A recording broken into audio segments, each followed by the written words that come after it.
Hi everybody, this is Maria from What's the Story with Maria, and we are starting to Facebook Live. We're waiting for our engineer to tell us when to come in with our radio show. That's always, I was telling these guys, that's always what I stress out about in the beginning. But we're going to be coming through, so I may be starting up again in a little while and telling you guys all this. So tonight is August 8th. 2019, oh my God, see where I am, 2017, and we are broadcasting from NYC, and I'm just waiting for the engineer, so hang in there. This is Joe Cangelosi I have behind me, and this is Paul Lucas, so we're going to be, we're just waiting to be called in here. All right. I'm trying to get my Facebook. Okay, so we're getting our Facebook Live feeds going, and we're going to be coming in momentarily. So the first thing I want to do is we have people coming through now that are joining. Hi, Judy. Judy's in Miami right now. My sweetheart Judy is there. Wesley has joined us. Carlos Hernandez has joined us. Stephen has joined us. Hugo Lopez has joined us. Janet Betta is in Connecticut. Hector Garcia is in Louisiana. Sean Buchanan is in NYC, all these great people. So I'm going to take this time to tell everybody that last week I made a mistake, and I said Louis Ramos instead of Louis Ramirez. So my friend Louis Ramirez, who is an NYPD captain, and I said Ramos instead. So I apologize, Louis, because he had joined us. And I was reading there was a Ramos that came in right after you. So we are still waiting. I might call the engineer. So you guys are really seeing the behind the scenes of all of this. Let me give him a call again and see what happened here. We got disconnected, I think. All right, so this is what happens behind the scenes.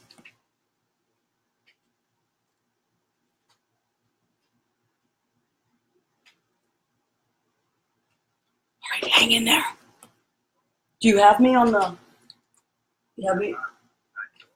Okay, so we're live now? Oh, we've been live. Oh my God. Okay, how wonderful. Thank you, Jimmy. Okay. All right, so there you go. Guerrilla radio, baby. Woo! Okay, so we've been live. Thank you, Jimmy, very much. I just couldn't hear him in my headset. All right, so welcome to, let's do this again. Welcome to What's the Story with Maria. What was the story with that?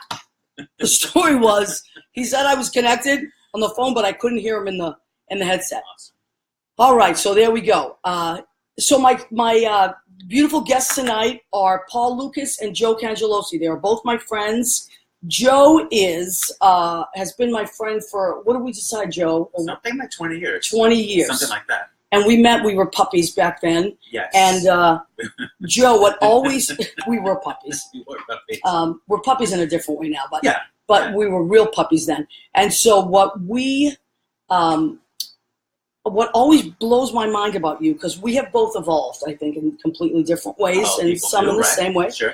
But what always blows my mind is when I think about you, when I think about some of the different jobs that you've had over the years. Yes. And now what you're doing. Yeah. So tell us a little bit about when we first met. And I think when I first met you, I was in real estate. Yes, I believe down you're in right. the village, and it was a great job. And then when you're working real estate and the economy tanks, money doesn't come in anymore. So what year was that?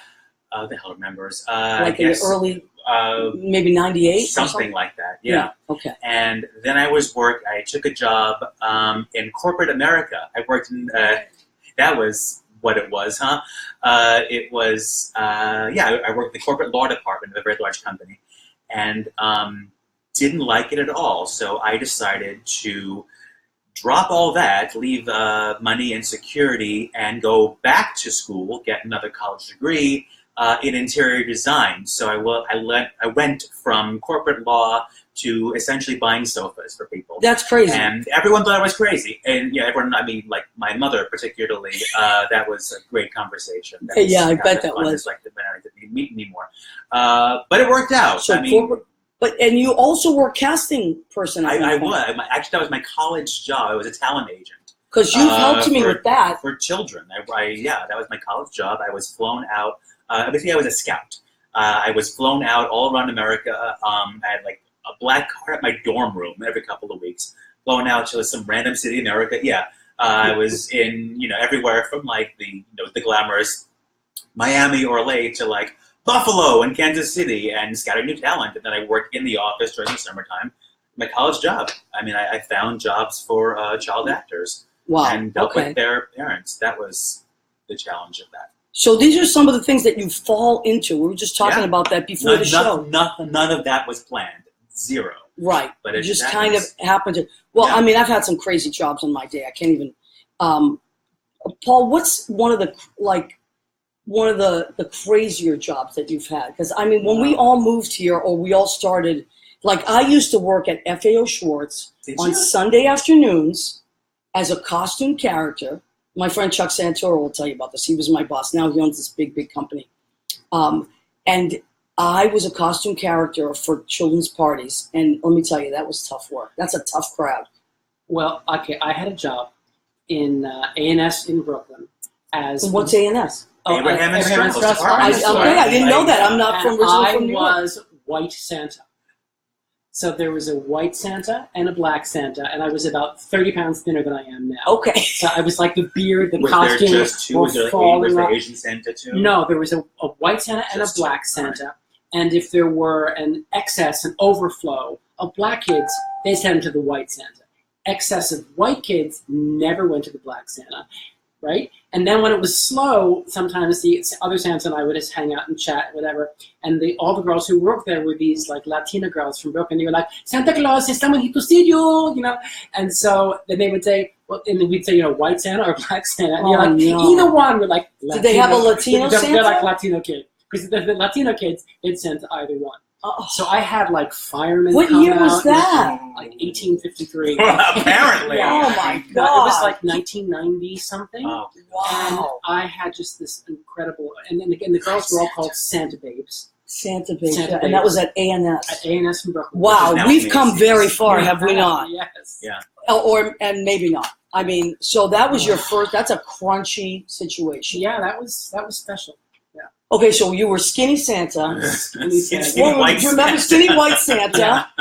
Okay, and there was all right. So now we know. We know some crazy stuff about Paul.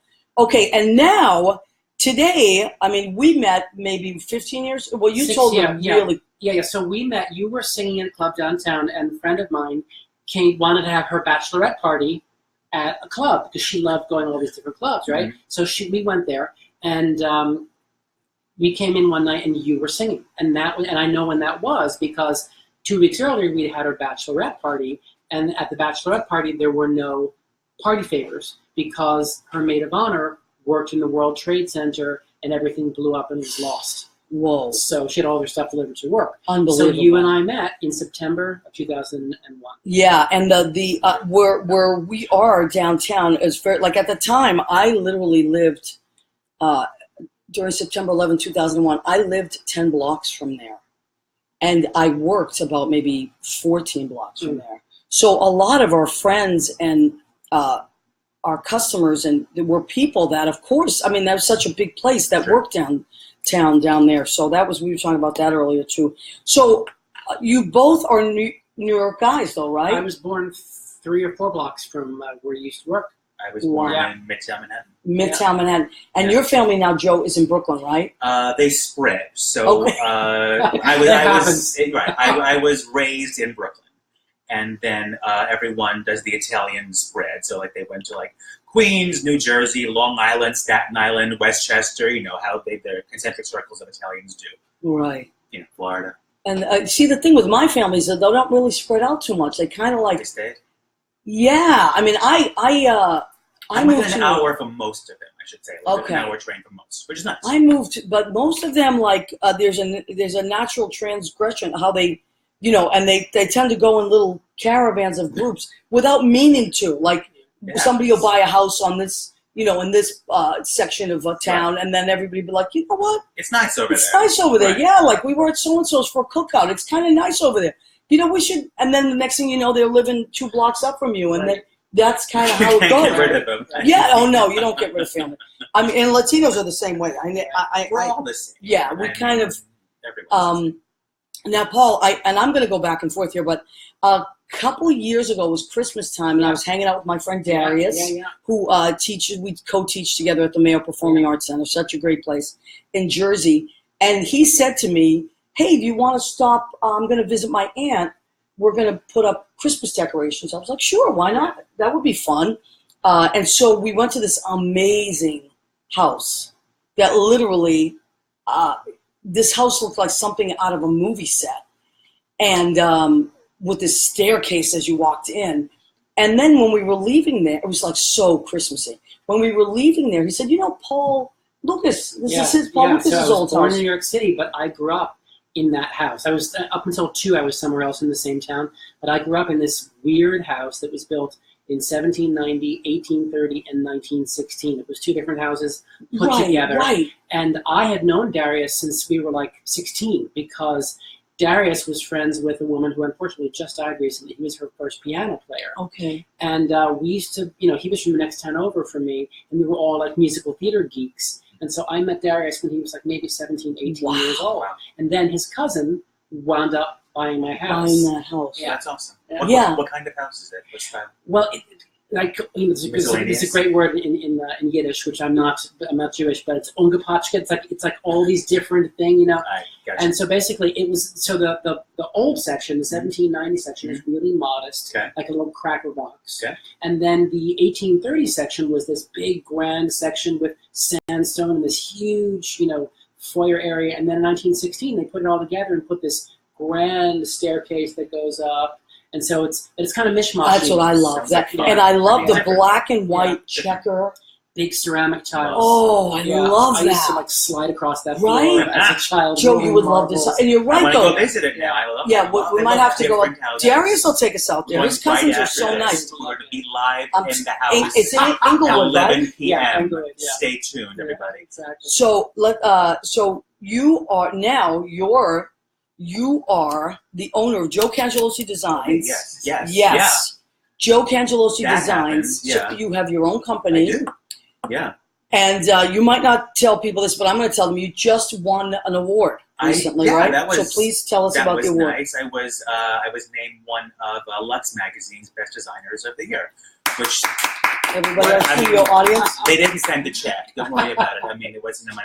But it was nice. I mean, it was just all of a sudden I'm like, oh, well, that's nice to be recognized. I mean, your stuff is beautiful. Thank you. So give me your visuals because I want to put this up right away. Okay, so I said I wanted to have creative people on the show. Most of my friends are creative people, and this is Joe. This now, is how to contact. This is how you want to contact Joe. It's Joe Cangelosi Designs. So Facebook, Joe Cangelosi Designs. You can reach Joe that way. Or you can go to... And how do you spell Cangelosi? Right. Thank you, Paul. Paul is I love this. I love people English like you. major. Okay, so actually, Paul, why don't you tell them how they can get to Joe's website? Joe, so it's www.joe, J-O-E, Cangelosi. It's like C Angel O-C. So it's CANGELOSI.com. So joecangelosi.com. Also available on Facebook. Facebook and Twitter at _ Joe Cangelosi, CANGELOSI. And now I said and the Instagram, just Joe Cangelosi. Just Joe Cangelosi. So this is, and he does the most beautiful work. Our friends, the Felicianos of Brooklyn. Didn't you just do their kitchen? Yes, dear. Amazing. You get close with someone when you're in their kitchen. Right. Yes. Good friends of both of ours. Right. I just Elaine did their and Peter. Kitchen. Yeah, wonderful people, wonderful family, and I just did what Elaine calls her dream kitchen, and I couldn't have been happier.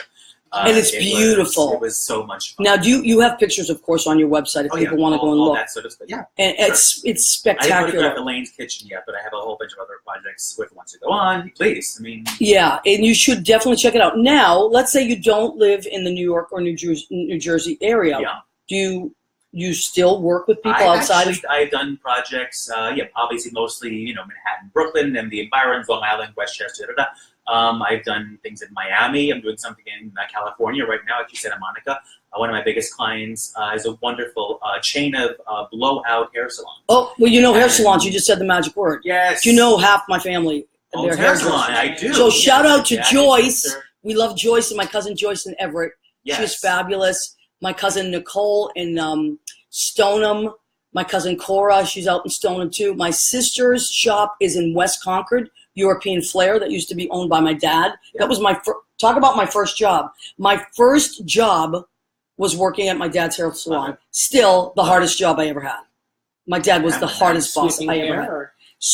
Shampooing. Well, I started off sweeping and cleaning and doing towels and all that stuff that you need. Mm-hmm. Of course, I had to go get lunch. That was my favorite part. Yeah. The lunch part. I couldn't wait for lunch. I still can't wait for lunch. Sometimes I have lunch at breakfast. But so that, and then I learned to do shampoos, neutralize perms, all kinds of highlight stuff. So, but it wasn't my calling. Your family taught you. I mean, that's what you did. You went into your dad's business. I mean, that's good. Yeah. And my sister ended up doing it. Thank God for my sister. She really, and she's still doing it, and she's great at it. But so many of my cousins, oh my God, my cousin Joanna. So hairdressers are big. So you design hair salons as well. My Aunt Rosemary and before she passed, my Uncle Ross, both hairstylists. I didn't know that. Yeah. See what you learn when you interview your friends on What's the Story with Maria? Yes. So we're now Glam and Go is the name of the hair salon. Shout out Glam and Go. Shout out Erica Wasser. And it's blowouts, and she locates them in higher end gyms. So if a woman is like working out during breakfast or lunch, she needs to get back to a meeting or has a date. 15 minutes, 20 minutes. No. Quick style, you're out. I love it. So we're putting one at, it's very fancy, the next one at the Fairmont Hotel, thank you, in Santa Monica, California. Construction started today. Santa Monica is beautiful. Yeah, California is beautiful. I love it. It's beautiful. It's, the best job ever. Okay, so, all right, so you do a lot of, I can't believe I do mostly residential, but I've done offices and obviously the chain of hair salon, and everyone is very different, which is what I like. So definitely, ladies and gentlemen, go and check out Joe's designs on joecangelosi.com. And also on Facebook, and like it on Facebook. You're gonna. I was blown. Like, you got to remember, these are my friends, so I know them as my buddies that we laugh with and eat with and hang out with. So I don't always realize the company I'm in sometimes, but they do amazing work. I don't know what any of my friends do. I mean, you know what I mean? Really? I mean, my boyfriend will say like, "Oh, you're going to meet so and so. What does she do?" I'm like, I don't know. Sometimes she works for a company, or whatever. I mean, sometimes I do, but a lot of times I don't. I rarely, if ever, talk shop. Like, if you're, I hate that. I hate what do you do? Like, you're sitting let's talk about something real, like at dinner. Yeah, or whatever. But you're both very humble. But no, but I don't like talking. I mean, I don't want to hear about what someone's work does. Or you're a stockbroker. I know. I spent a year in DC. It's like I work for a think tank. Right. That's not Whoa. interesting. So well, let's move over to you. So Joe does things across the country. You, we were talking earlier, have really traveled the globe, right? I have. How did you get into Paul? How did you get? Were you a theater major? I was an English major with like a minor in theater, sort of. Yeah. Okay. Yeah. And what brought you? So did you always want to be a play? You're a playwright. You would put yourself under the category of playwright producer or producer playwright, or well, how would you describe yourself? I would say I'm a playwright producer. Okay. But it took a long time for that to happen. So basically, I was a performer. I sang as a kid.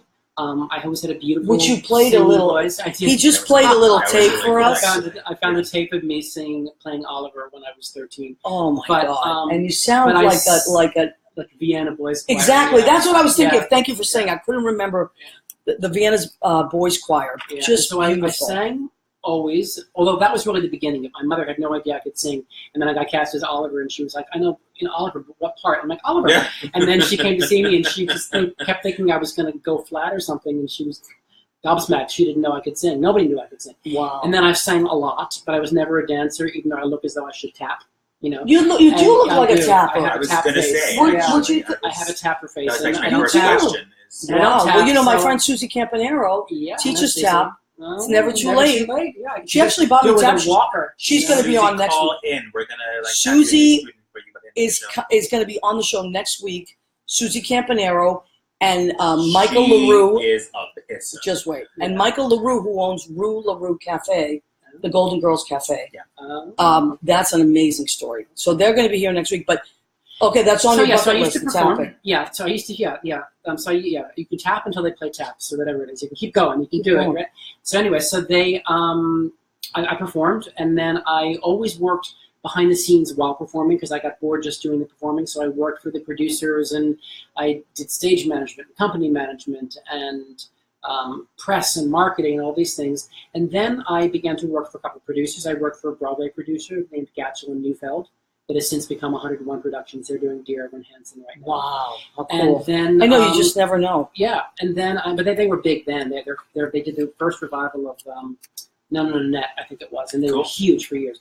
Anyway, so then I worked booking the Alvin Ailey Company for many years, and then you did? I didn't know that. There's that dance. Okay. Yeah, and then I decided that I wanted to produce on my own. Mm-hmm. So I started producing things on my own about 99. And so I produced in the New York Fringe Festival, and then I produced a show off-Broadway down at Here Theater called Time Slips. And the woman remember that. Yeah, and the woman who, you came to that. Yes. Actually. And the woman who wrote that just won a MacArthur Genius Grant 2 months ago. Wow. A lot of people I used to work with had won big awards. Well, you know what it is? If you stay, and we talk about on the show a lot. When you move to New York, and if there's anybody out there that's listening that's thinking about moving to New York and working in the creative field, this is one of the best pieces of advice I ever got. You never know who you're talking to, and It's really true. Right? Yeah. The receptionist of today is the owner of that company tomorrow, down the line in the future. Treat everybody with respect, because you don't. I find that sometimes people don't know the difference, and they treat different. That was something I mean, we slip into politics with this one, because President Obama, that was one of his things: treat the janitor the way you treat the But it's organic too. I mean, all of us grew up. We discussed earlier that none of us ever discussed like race in our household, or like we didn't talk about, these people do this, these people do that, whatever. We just treated people like people. Same thing in my family. There's none of that. So I never ever think of like the janitor or the person taking tickets or whatever as less than, ever. Right, but it goes. You can't do a job. Every job is as important as the next. Different, but as important. And it goes back to what you were talking about. You start off working with people in one capacity, and then down the line, they become these. They're still your friends. There's still these great connections that you have, but they go in directions that when we were all those little puppies, we had no idea what our future was. Right. We couldn't see it. No. But that's also what we talk about on the show a lot, is just stay at it, keep at it. It's the day to day. So and you keep engaged, and you learn that, I like doing this thing. Right. You've done so many different things as well, And with me, I was producing other people's work, and I enjoyed it. And the people who I really made their international careers happen, like Taylor Mack, I brought him over to Edinburgh in 2006, and if he hadn't been spectacular, which he is, he wouldn't have done as well as he did. But I saw him for 10 minutes once on a mixed bill, and I said, I'm bringing this guy to Edinburgh. What was it about him? He's just got this incredibly unique point of view, and he's smart and funny, and he's also easy to market because I have a big marketing brain, and Taylor has an extraordinary look. At that point, he had like 2 wigs hot glued together, and he would put sequins on his face. And my writing partner on my screenplay, Drew Geraci, is also a photographer, and he photographed Taylor. We got this amazing, iconic thing, and that picture wound up on the front cover of every single festival brochure in 35 cities in the UK. Because he was an easy to market person because he looks so fantastic. Right. And then he had the goods to back it up. Right. So for years, I would identify new talent, and that was great. And I kept thinking, but I don't know, what's my point of view? What do I want to do? Right. And then suddenly, about the time that my mom died, it's going on 6 years now, I just thought, I need to be creating, but I don't know what I'm going to create, but I need to be the one creating, not other people's stuff. So I kind of put my antenna up and looked around for things.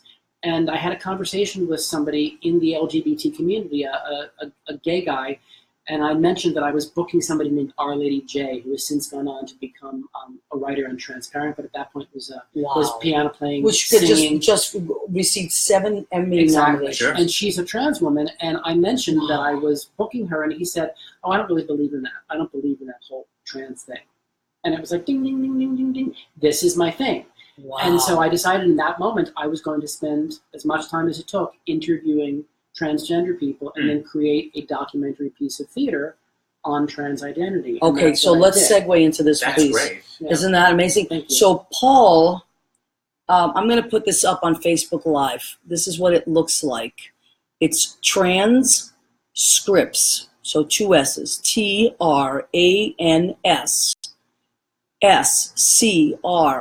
TRANSSCRIPTS. Transcripts.org.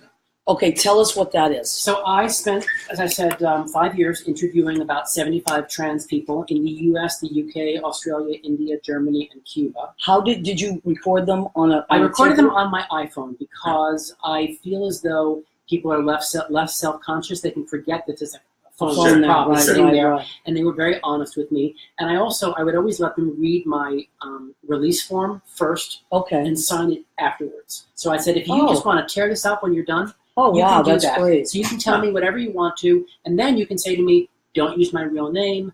I told you about my sister's drug habit. Don't Okay, include that's that. really great. So they had a real freedom to be Yeah. anonymous. And I also didn't want to do there have been a number of documentary films and projects on trans people, but I wanted actors to inhabit these real characters. So I took these interviews, and then I originally was going to do trans men and trans women and gender nonconforming and all these people in one play. Mhm. And then I realized I couldn't cover the barriers, what they call intersectionality, issues of how does race affect your trans experience? How does your Sure. age at Sure. transition? Right. Sure. Oh, How does your boy. sexual orientation? All these things. So I decided to have the first one. So what I've done really is Transcripts Part 1, The Women, that I brought to Edinburgh. And that features the stories of 7 characters who I feel are a great big cross-section of the trans experience, but mostly older, from like 30 through 70, because they're like the generation of like real warriors. Yeah, You know, absolutely. The ones who came right after Especially Christine Jorgensen and Renee. Sure. the older Sure. you are in this Yeah. world,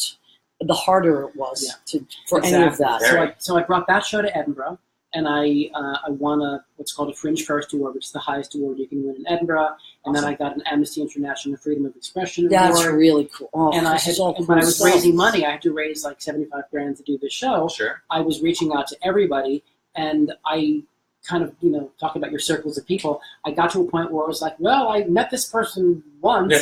and I had met Eve Ensler once, and she had no reason to know who I am, but I had her Skype and her email address for whatever reason, Wow. and I wrote to her blindly, and I was thinking, she's going to think I'm stealing her thunder, doing the same kind of thing that she's doing.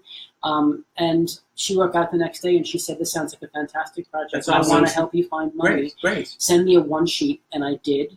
And 3 days later, she said, we're giving you $10,000. Wow. And so then I started writing her saying, it's going really well in See, Edinburgh. so I won these awards. The lesson behind this, also, if you're listening is that there's no harm. There's a difference between being pushy and asking with an open heart. There's nothing wrong. What's the worst that can happen? Someone says no. Yeah. No, thank you. But there's nothing wrong sometimes with reaching out to people. And Sure. then you say the thank you part. So I reached out to Eve regularly and said, I won a Fringe First. I got this because I got 28 4- and 5-star reviews. It went really, really well. And I wrote to her, and she happened to be multitasking, reading an email while talking on the phone to Diane Borger, who's one of the main producers at American Repertory Theater at Harvard, where Waitress came from and Great Comedy yeah, Things yeah. Well. And she said, you're in Edinburgh, right? You should go see the show that I gave money to. And Diane Borger came and saw the show. Wow. And that's why my show wound up on the main stage at That's American awesome. Repertory Great. Theater at Harvard. See? Awesome. From one email. But you asked. You had You have the to nerve to ask. And I You forget have nobody, and I keep everybody's address and phone to. number. Smart. Yeah, I've but got that's 4,400 people's numbers in my That's phone. really good, though. That's Reaching important. back up regularly. I do. know, that's the thing. Now, Joe, Regularly, there was yes. something on your because because I'm doing the show now, I find out things about people that I didn't know about them. Yeah. So you went to NYU I did. My undergrad, yes. for theater. Yes. I didn't know that about you. Yeah. And now you are on the board. Tell us about the board of this ballet. Okay, so So when I was in college, my amazing, wonderful ballet teacher, shout out Maurice Curry, great guy then. We, lost touch over the years. And then in the last couple of years, Facebook connects people. Absolutely. And he reached out to me a little over a year ago. He is the artistic director of this wonderful ballet company called Iglebski Ballet, and they are in Central. And let's spell that. Oh, that is. Go ahead, that Joe. Is right Joe is the best. You see, he's our interior designer. EGLEBSKY ballet.org. Okay. And you Karen, are on the board there? Yes. Interestingly enough, as of last week, I was elected president What? of the board. That was a surprise to me, too. It was really flattering. I've been working with them for a while, and we, have this wonderful board, and it's so, both the board and, I love it because both the board and the students are extraordinarily diverse, both in background, in beliefs, in experiences. That's why things become successes, is because everyone is very different. But like-minded. We're all there to help bring this company better. And it is a ballet company and an academy, and the largest in Long Island, and they're wonderful. And where in Long Island is it? Bethpage. Bethpage, okay. And Maurice runs the place, and it is a labor of love. He is so good at his job, and myself and the board members are there to support him, to support all these amazing students from age 4 through young adult, really. Wow. And productions are amazing. They do the Nutcracker every Christmas. Okay. It's wonderful. And then Cinderella in the spring is always very nice. And have you ever seen the hip hop Nutcracker? It's right here. Is it over here? Yeah, it's here at what's the name of that theater? I'll think of it in a minute. Okay. Right on 175th, the hip hop Nutcracker. Cool. Okay, so let me take a minute here. Pretty soon we're going to go to a break, a commercial break. As soon as Jimmy tells me. I don't know why I feel like I'm not connected, but that's just me. Okay. Oh, Jimmy. Let me know you're there, Jimmy, if you can, through the headset. I can't hear you through the headset tonight. Okay, so let me read some of the stuff that's happening here. Catherine Salvio says, love the cue cards. Thank you. Virgo. Need a videographer. Okay, Jim does videography. And does Joe do lighting design? So, Catherine wants to know if you do lighting design. It's a part of the interior design of the home, absolutely. Okay. You know what I had a question about? Did you ever think, since I didn't realize that you were in the theater now I know so much more about you. Did you ever think about designing sets? Have you ever designed a set? Funny enough, it was 1,000 years ago. That was sort of my introduction to carpentry and all this in high school. I was on the stage crew. And again, just by chance, I made friends with all these crazy people who hung out in the stage crew room. Shout out to all you watching today. And I eventually just joined the stage crew. And I made a group leader my senior year. We built all the sets and did lighting and all that sort of stuff for all the productions, and it was wonderful. So they trusted me with a hammer and a drill and a table saw. And you didn't. I'm just going to check. Someone's texting me. I want to make sure it's not something I should know about here. So someone. I'm trying to share Facebook. Yeah, no, it's good. If anybody wants to share this video, please go ahead and do that. Everybody, okay. So people are enjoying this. I want to take another minute. Keep checking.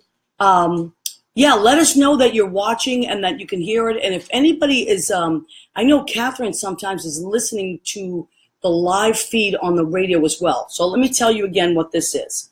How do you listen to us live on the radio? You go to Armed Radio, ARMED Radio. How do you get to that? You have on your phone a TuneIn app.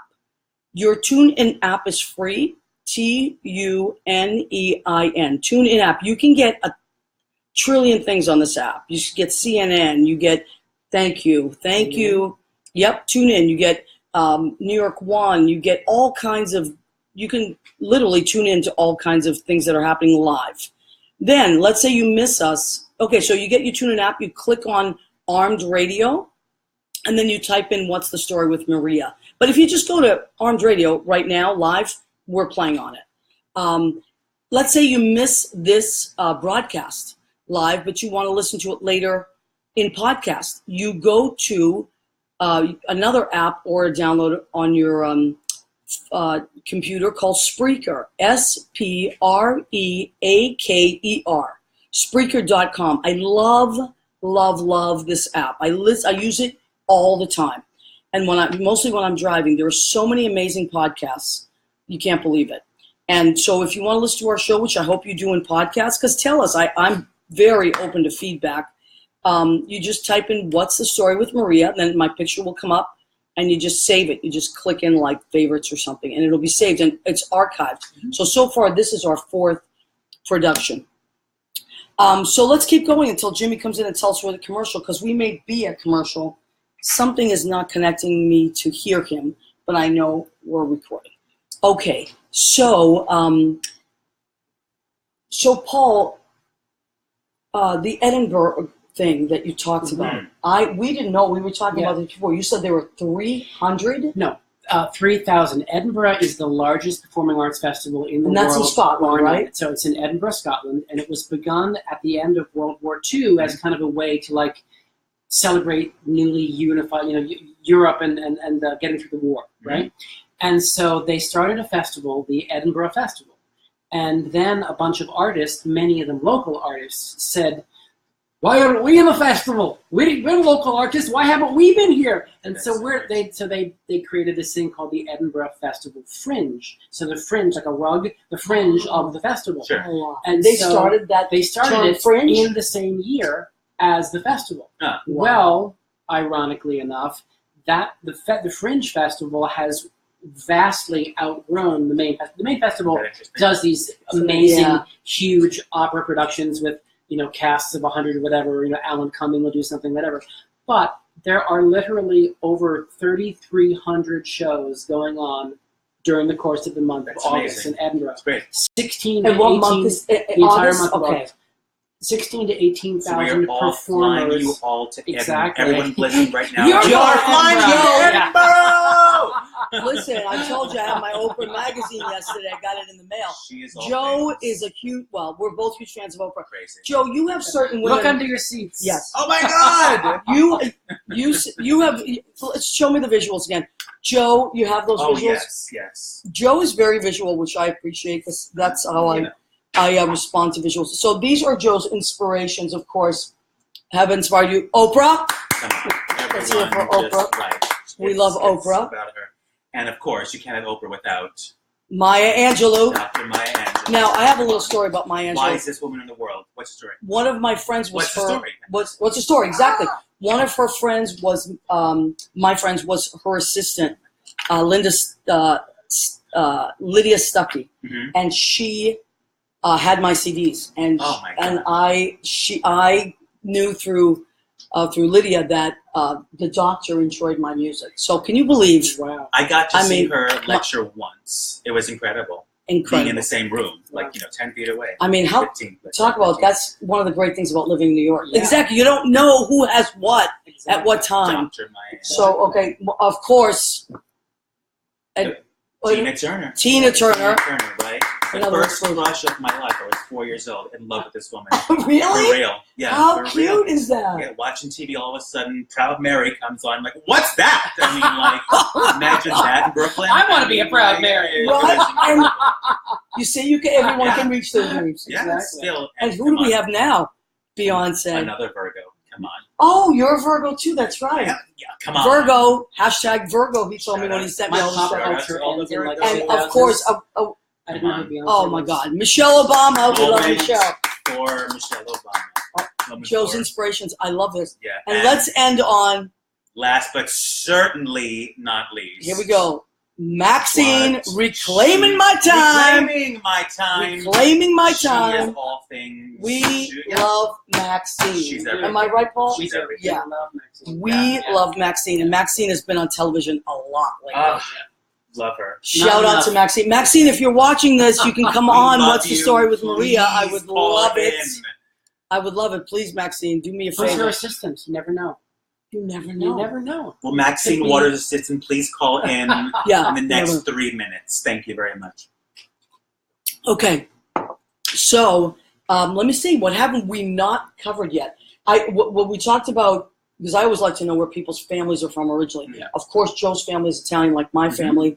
And you said they're still pretty much all here. When did they come over from Italy, though? My mother was born here. Her parents came over in, her mother, I believe, in the 40s at some time, like 46, I think. I actually have her immigration card. And Do you really? Yeah. And then my grandfather... You should frame that, Joe. Yeah. My mom actually bound it in a book. She gave all us grandkids her recipes that she translated from Italian into English. Yeah. Oh, and wow. then in her documentary. And my grandfather, her father, I want to say 48, 49. And then my father was born in Italy. And he actually, interesting story, he came over on the last voyage of the Andrea Doria before it sank. You know the story? No. They actually had passage booked on the voyage that sank. No. And then my uncle, his eldest brother, was here, 1950.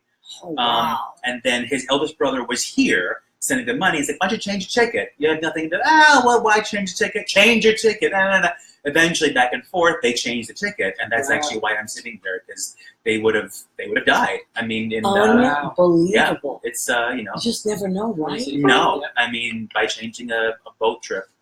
But And Paul, your family is? My mother's side is Irish Italian, Irish American, but because she grew up in Jersey City, it was all Irish and Italian. So all of my relatives pretty much married Italians.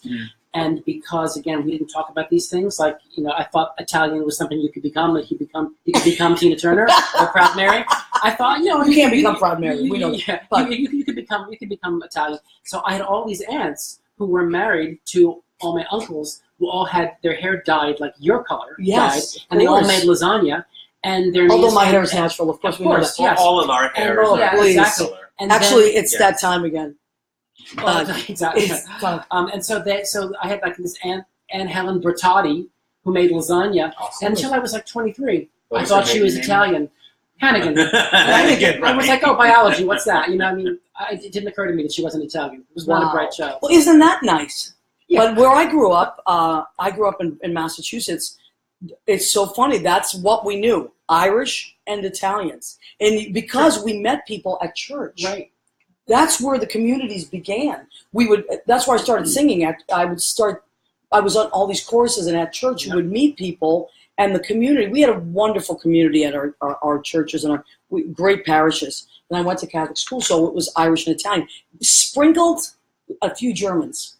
There were a few Germans in there. Yeah, we were Irish Italian. Yeah, definitely. I went to Catholic grammar school. Did from you? First through sixth grade, and then I switched. Yeah. Wow, 2 different ones. But do your viewers know your Prince Spaghetti story? I don't know if they know about that. You should tell I them. can't believe you remember that story. So first of all, let's say hello to Rizzo. Rizzo is my puppy. Hi. She's mine and Judy's, and she's really cute. And she loves boys, so here she is. She now wants to be on camera. So welcome, Rizzo. Yay. So Prince Spaghetti, I grew up in the north end of Boston, and Anthony Martignetti was a year ahead of me in school. And also, this is such a great story. So my Uncle Joe and my great-grandfather, John, they would just pick extras. So they filmed in their apartment, and they had all these Italians sitting around a table. And so my Uncle Joe is on there. And the Prince Spaghetti commercial. And the Prince Spaghetti commercial. And my Uncle Joe and my great-grandfather. You can find it on YouTube. Yes, Anthony Martignetti, Prince Spaghetti Wednesday. So he was running through the streets of the North End. He was a year ahead of me in school. And let me tell you, after that commercial aired, he was wearing a lot of gold chains. That's all I'm going to say. That's when the three-piece suit was really big with the vest. And Anthony all of a sudden went from being just a little kid, like the rest of us, to wearing these cool suits. The three-piece suits. Yeah, he was a star. He was like a three-piece suits. John Travolta was. Yes, that was. He's from my hometown. I'm telling you. So yeah, that's my Anthony Martignetti story. But my family is in the background. They were extras in that. How cool is that? Yeah, love. So all right. So now, what's next for? Who wants to go first? What's next? What's next for you, Joe? You go first. What's next for you? What's next for me? Or tell me where you're going. I am working like crazy, and it's wonderful. And I have the best job. I mean, I end up working 7 days a week. I know. But that's just part of it. It's just what it is. But I wake up every single day, and I love it. It's wonderful. I have to make time for other things. I realize that's the that. thing. I'm in training for another half marathon. Oh, yeah. Well, that's what's going to bring us to our food. Why I have mostly protein tonight. Yeah. Because Joe is... Joe is in training. Vegetarian Joe protein. is not drinking, not eating carbs. I hate everything. You're not drinking? No. Wow, I'm No. impressed. Well, Joe likes a little bit of the... I like You a glass can of enjoy wine. a glass of... I could enjoy a scotch. Yeah, so that's a big deal. Sure, but yeah. The next half marathon is in September, and this is in Ocean City, New Jersey. So it'll be fun. This will be number 4, and I'm excited. And you ran the marathon last year, right? I did. I ran that was a bucket list thing? Absolute bucket list thing. It was a dream of mine since I was 4 years old. I went every year. Uncle Ross and Aunt Rosemary and my parents and my cousins, we'd go every year down to 4th Avenue in Brooklyn, and we'd meet at their house, and we cut up oranges for the runners, and the little 4-year-old thing, like handing oranges. Yeah. And I knew even then, I'm doing this one day. You think you grab Mary and oranges? 4 years old. It was a very formative year, actually. Yeah. It was very important. It's been uphill since then, actually, I gotta say. But yeah. Now, the picture last year, yeah, when you crossed the finish line, was there was a little Lola came running up to you, right? Lola, we're talking dogs now. That was mid-marathon. Mid-marathon. That was mile. Tell us about Lola. Lola is a big part of your life. All right, Lola. Here's another visual of Lola. Come on. Oh, Lola! Can you see it? Let's put Lola close. Stop. Lola is a chocolate lab. She's wonderful. And she is in all of Joe's Facebook posts. Lola is very famous. Lola is technically not my dog. What? I know. She is my niece. I'm her crazy uncle. Okay. She is the dog of a very, very dear friend of mine who lives not far away. And I get her. I get her once a week or once every couple of weeks, and we have a ball. And she's the sweetest little thing you ever saw in your entire life. Dogs are the best. We love dogs, and we love dogs. She's the star of my Facebook, the star of my Instagram. Everyone loves this dog. She's beautiful and the most beautiful personality. You should meet her. Yeah, they would get along. Whistle gets along with everybody. You're very similar temperaments. All right, so let's say hello to some more of our friends. So Roberta McAvoy joined. Hi, Roberta. Lisa Matthews. Hi, Lisa Matthews. Let me see. Okay, Jared Felipe joined. Hi, Jared. All right, so what we're going to talk about now for a second, would one of you or both of you mind grabbing our snacks as we approach the food part of our show called Go Ahead, Keep Eating. Tonight, because Joe is on the protein thing, well, Paul and Joe are vegetarians, right? So thank you, Paul. I mean, thank you. All right, Paul. This is our cheese plate tonight. And this is, let me see if I can get this in there. This is brie. Yes. And this, originally, this is blue Auberg, which I love. I love blue cheese. So that's blue Auberg. And I usually mix them together. We got some nice grapes. We have some Cars wheat crackers. So this is going to be our little nosh. Crozier blue from Ireland? They inject the bacteria into it. Oh my God, that sounds delicious. Do you have any? I now use another one. And then we have our Cashel blue. Cashel blue I've had. That's delicious. I used to work in a kind of a high-end wine bar place, and they had all that stuff. And so we also have tomatoes and mozzarella and olives and yes. And let me see, Joe brought these delicious olives. And we have our olives. We have. There's been a Whole Foods in my artichokes for like years. I went there for the first time today. Button mushrooms. Oh my God! So we love. These are like little Italian noshes. Yeah. That we have. We're going to eat right after the show. So please feel free. It's going to be 10 o'clock, and why shouldn't you have a little something? Well, that's kind of when you eat in New York, right? It's kind of when you now. What's your day like? Do you get up early, Paul? And I'm not a morning person. Me neither. Oh, No. God, I hate the morning. Although in the last couple months I've been getting up at 8, which for me is like that's really early. Really like 10. I go to bed about 1. Okay. Usually. Same. Yeah. So 9, something like that.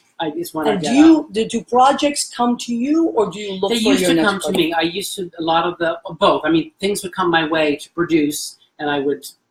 I always say when people would come to me, and if I didn't love what they were doing, I would just say, "You don't want me to work with you. If you have to convince me to like your show, you don't want me. I mean, unless somebody is in love with your show and is going to be obsessive, and there are a lot of shows I've been obsessive about. I mean, I used to work 14, 16 hours a day where I'd be producing shows that were touring to Australia and all these places. And so I get up. Yeah, I wouldn't see you sometimes for a year. I get up to pee at 1 a.m. and I'm like, oh, they're awake in Australia, and I would begin to work from 1 until 4. And that's what they really liked about me. But it got to be too much. Sure. It was just crazy, because I've toured Australia 4 or 5 times and New Zealand, and then Unbelievable. 35 cities in the UK and Ireland. I did an 8-city tour of Ireland, and nobody does an 8-city tour of Ireland. It's just not practical. I did. Wow. And then that's Sweden, one of the I've done a places. That's the number one place I want to go. Oh, I have a lot of friends. A lot of good friends. Number there. one. A lot of good And friends Scotland. there. In fact, my show, hopefully, we shall see there's interest in the Abbey Theatre, which is the National Theatre of Ireland, in my show for next year. So we'll see. And the Galway Festival. So amazing. Yeah. So there's always something. It's like sometimes you just pop in. You pop in and out of New York, and I'll run into you on the street or something, and be like, or like I hadn't seen you for a while, and then when we were doing our first show, or one of our promos, you popped up. I'm like, Paul Lucas, I should have him on the show. Right. But to me, it seems like it's very rare that you're here for very long. I'm here more than I used to be, but I still, I leave the country at least 3 times a year. Yeah. Like major leave. India. And that's a long major leave. And Joe, you've traveled or not as much? I love traveling. You love traveling. Where am I going next? New Orleans, next big trip. Wow. For Halloween. Because that seems like a very sane. Yes. We're just going to sit around, mellow. We're going to play Monopoly. Yeah. Now, this is probably a contrived question, but would you say that there's a place that you have visited that was more inspirational than some of the other places you visited? What was somewhere where you went, oh my God, I have so many ideas? San Francisco. San Francisco? Why San Francisco? It's a beautiful, actually in New Orleans for the same reasons. Architecturally are so beautiful. They're very small cities, but in that Victorian time, where in San Francisco and then in New Orleans before that, people really took their time in making a building. I mean, like now it's a glass whatever going up there, and it's I think very, very boring. But if you're taking the time to really put that beautiful millwork and painting, why is it that blue? Why is it that purple? Why is it that color? It's extraordinary, and I find I go visit friends there, and I always take a day to myself and just what I call an architecture walk, and just I'll go have breakfast by myself and walk for 5-6 hours and find a new street and just photograph a beautiful, incredible home that I just get inspiration from. I mean, it's incredible. Have you ever been to Italy? I'm planning to go next year with my mom, actually. Me and Mom are going for 2 weeks, which is going to be fun. We had a trip planned a while ago. It didn't work out timing, so we're doing it next year. Rome, Naples, Positano, Pompeii. Judy just went. Mm-hmm. I saw, yes. Judy just went to, boy, she covered everything. But she went to Paris for 2 days, and she went to the Amalfi Coast. Then they went to Spain, Greece. Love it. So Judy loves to travel. And read up on Pompeii. Okay. Because there's all these things they've been discovering. When they first excavated Pompeii, they apparently, if you believe this, at least this one YouTube video that I saw, there were penises everywhere, like all over, like all the walls, etc. God, I hope my grandma's not watching. I know. Nani, shut it off. There was a lot of erotic art. And apparently there was a lot of stuff going on there. And they took a lot of these things, these artifacts, and they put them separately in a museum where they were not made public at all for decades. So there's a Pompeii Penis Museum somewhere? Pretty much, yes, yeah. Now there's an alliteration for it. But apparently it was... Wow. Yeah, well, quite interesting.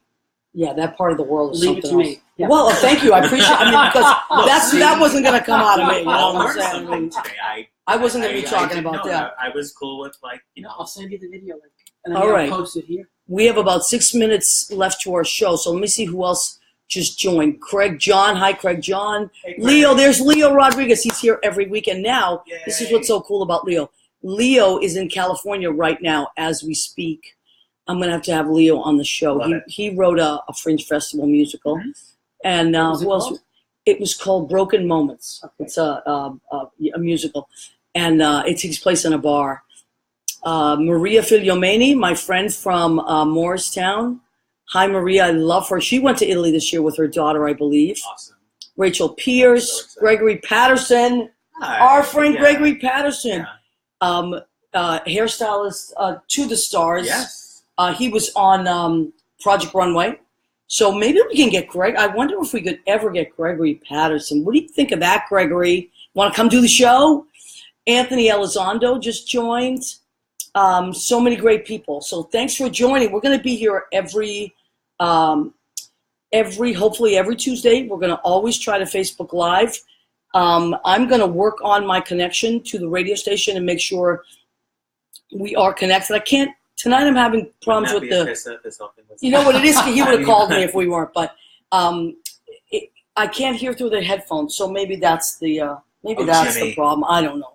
I know he's out there, but we'll work on that. So next week's guests are going to be Susan Campanero, my friend for hilarious. And don't miss that. You talk about creating work for yourself. Mm-hmm. Nobody can create work in this town. She's very quiet. You hardly know she's there. Yeah, she's really shy. So furniture, yeah. She is going to be on our show. And she's doing a show tonight, as a matter of fact. I can't remember the name, but she's always doing something.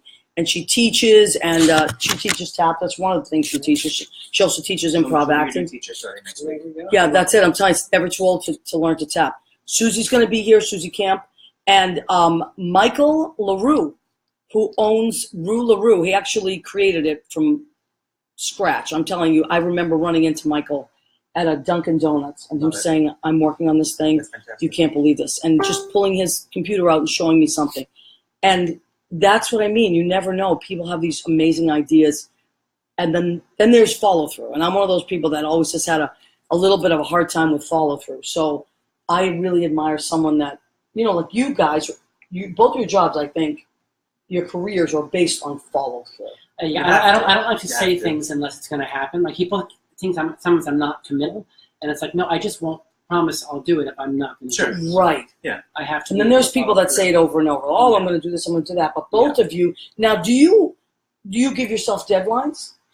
Well, with Edinburgh, I did. I just needed to. I needed to have the show done and ready to go, and then we did extensive rewrites for ART at Harvard. My director at Harvard was Jo Bonney, who is an amazing, unbelievable director. She's doing. Can you curse on this thing? She's doing a show F&A. Okay. Susan Laurie Park's show. Okay. It's going to be at Signature Theater. It's a revival of the show. She is easily one of the top 5 off-Broadway directors, and I'm so lucky that I got her to direct my show. Wow. And we changed the show so much. It was so stressful, but I always felt supported by her. Right. Yeah, so that was amazing.